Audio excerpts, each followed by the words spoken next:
Hello, my name is Andrew Harris, and I'm reporting to you from Lockhart, just outside of NAS Meridian, Mississippi. Today I'm going to talk to you about why the discussion of Western civilization is necessary for us graduate students and as students and educators in general. As Robert Rull describes in Who Put the West in Western Civilization, the term Western civilization is a relatively new one. It is important since the term is used so much that students and educators should become aware of its origins and what it is used to describe. Many people associate the West with Western Europe and its colonies, but incorporating the United States into the mix adds new meaning to the concept. This ambiguity makes proper definition and discussion necessary to understand others' ideas as well as the broader scope of the concept. Many groups associate Western civilization with racism, nationalism, sexism, and other traits Rull describes as repulsive.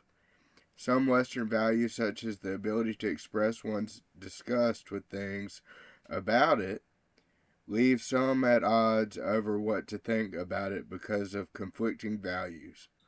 Contributors like Greece, Rome, Judaism, and Christianity must also be looked into to get a broader understanding of the West. The Greeks had understanding that self-control makes people fit to govern themselves within the law. This idea matches with Judeo-Christian ideas of self-denial and control. Kanye Anthony Appiah argues that confusions about Western culture come from different ways the idea of the West are expressed in our culture.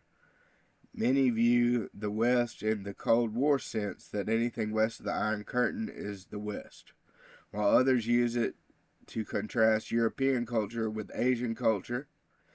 Modernly, many people view the West as Europe and her former colonies, while Africa, Asia, and Latin America are considered non-Western. This way of thinking lumps many different societies together, which is an injustice to different groups. In Bradley Breyer's article, What Exactly is the West? A different perspective of the West is explained. The people of Egypt had often thought of the West as a place of justice and immortality. They associated Westerners with gods like Isis and Osiris. The West's paganism and pride made it difficult for Christian missionaries to explain Christ didn't merely come for the East, but for everyone.